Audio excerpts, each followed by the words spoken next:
In the spring of 1291, Acre stood as the last Crusader stronghold in the Levant, preparing for a decisive confrontation against a Mamluk army led by Sultan al-Ashraf Khalil.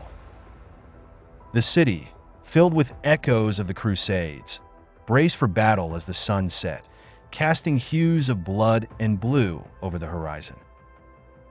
The city's inhabitants and soldiers, driven by survival, moved within the solid walls and towers. Crusader soldiers, in heavy armor, marched through stone-paved streets, their helmets reflecting the sun. Blacksmiths worked tirelessly, repairing weapons and armor in field workshops set up along the streets. From towers with Red Cross flags, commanders issued orders. Torn flags fluttered defiantly, warning of the siege. Church bells rang to rally defenders, while eyes turned to the sea. Outside, the Mamluk army massed, their tents in neat rows, banners symbolizing brigades assembled by Sultan Khalil. In the Mamluk camp, commanders gathered in the Sultan's tent, planning the siege. Mamluk forces, known for unique tactics, moved like waves. Swordsmen led, followed by infantry with pikes and spears. Archers prepared to unleash arrows, while catapults and cannons were strategically placed. At dawn, the sky split with bombardment sounds. Stones from catapults hit Crusader walls, some coated with burning oil, creating fires and shrapnel. Mamluk troops advanced steadily, infantry in tight lines, archers firing accurately. Cavalry charged, increasing terror inside the city. Sultan Khalil supervised from a hill, plotting the siege's future, aiming to restore Islamic glory. Inside Acre, civilians gathered in churches, praying for salvation. Soldiers remained desperate, prayers mixing with tears and explosions, faith mingling with fear as the siege intensified. With dawn, intense shelling sounds filled the sky. Catapults launched stones, some ablaze, crashing on city walls. The strikes showed Mamluk determination, causing dangerous cracks. Shrapnel scattered, fires crept towards wooden buildings, dust clouds rose, signaling the siege's destructive power. Inside Acre, alarm bells rang as soldiers rushed to repair damage. Engineers and towers tried to fix what was damaged, using planks and iron to build makeshift dams. Each repair attempt faced new stone hails, highlighting the relentless nature of the siege and the city's desperate struggle to survive. After weeks of a stifling siege, the moment the Mamluk armies had been waiting for came. The siege ladders climbed to the top of the walls, and the soldiers advanced in fixed ranks under a heavy hail of flaming arrows. Finally, the Mamluk hordes breached the walls of Acre, and the fighting moved into its narrow streets, once teeming with merchants and travelers. At the moment of breaching the walls, the Mamluk soldiers' cheers rose up like a flame of hope. The battle erupted with deafening sounds.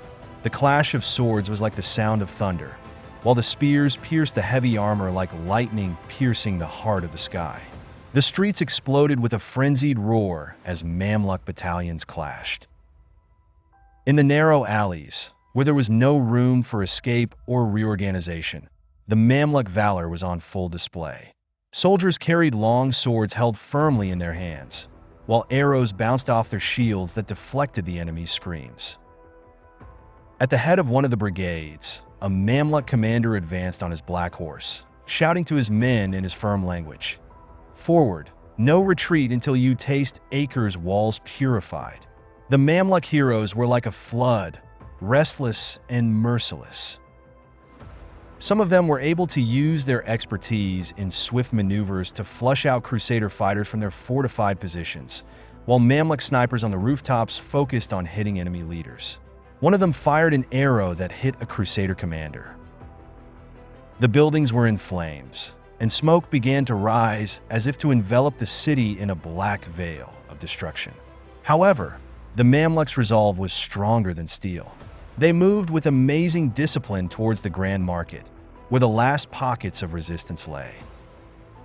Inside the fortified palace, Jean de Grandly stood among his commanders like a defeated leader facing an inevitable fate. Words of hope were absent from his lips with every cry that came from outside. "We will fight to the end," he said in a low voice. On the other side, the Mamluks were preparing to breach the main gate of the palace. Lined-up battalions, carrying siege rams, were relentlessly pounding on the heavy doors. The drums beat in a rhythm that struck terror into the hearts of the Crusaders. When the massive doors finally collapsed, the Mamluk armies poured out like an unstoppable torrent. Cries of "God is great" echoed throughout the fortified palace, once again proving the Mamluks' mastery of the art of fighting. The Mamluks' courage was not devoid of humanity. They avoided destroying holy sites or killing unarmed civilians because they saw themselves not only as conquerors, but also as messengers of their values. With each fading resistance, the Crusaders begged for mercy. When sunset fell, Acre was plunged into a heavy silence. Its torn walls and rising smoke bore witness to the epic of the Mamluks, who engraved their names in the annals of history as an invincible force and martyrs who sacrificed their lives for their banner. In his fortified palace, Jean de Grandly stood for the last time, staring at the fallen soldiers around him with regret, realizing that their empty pride had led them to their doom. Their resistance was not an honor, but a stubbornness that led them to their fate. That was the end, the beginning of a new era in which the Mamluks proved that they were not only protectors of the homeland, but masters of war who were unrivaled in their courage and discipline. With the fall of Acre on May 18, 1291, a long page of the bloody conflict that lasted for 2 centuries between the Crusaders and the Muslims in the Levant was concluded. The city, which was a symbol of the steadfastness of the Franks and their civilization in the East, turned into a witness to an irreversible defeat. The results of the battle were not limited to the destruction of the city or the change of control over it, but extended to include political, social, and religious dimensions that affected both sides of the conflict for decades to come. Acre was the last and strongest stronghold of the Crusaders in the Levant. Its fall marked the end of the Great Crusades, and the Crusaders no longer had any foothold in the Levant. This overwhelming victory shifted the balance of power in favor of the Muslims, and a new period of stability began under Islamic rule. The symbolism of the battle went beyond being a military victory. It was an announcement of the end of the Crusaders' presence as an influential force in the region. After the crushing defeat, the surviving Crusaders fled across the sea to Cyprus, which became their last refuge. The island became a new Crusader base, but without the power and prestige they had previously possessed. Refugees from Acre and other areas that had fallen gathered there, but life there was difficult. The inhabitants of Cyprus found themselves facing logistical and economic challenges due to the influx of refugees, which affected the stability of the island. From Cyprus, some tried to rebuild their lost Crusader dreams.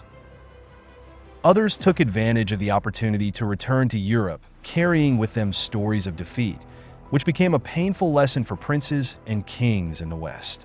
The echoes of the fall of Acre quickly reached Europe. The news was a shock that shook the corridors of power in Rome, Paris, and London. Regrets and reviews of the reasons for the failure began.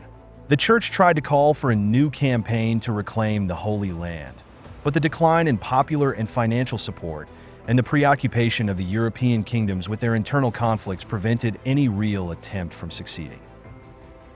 Acre was full of painful memories that embodied the nature of the long conflict.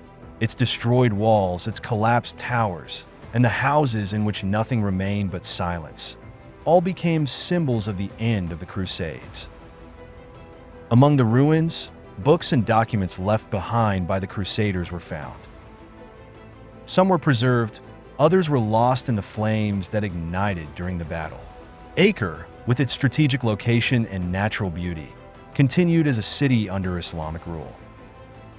It was rebuilt under the direct supervision of Sultan al-Ashraf Khalil. Mosques replaced churches, scientific schools spread.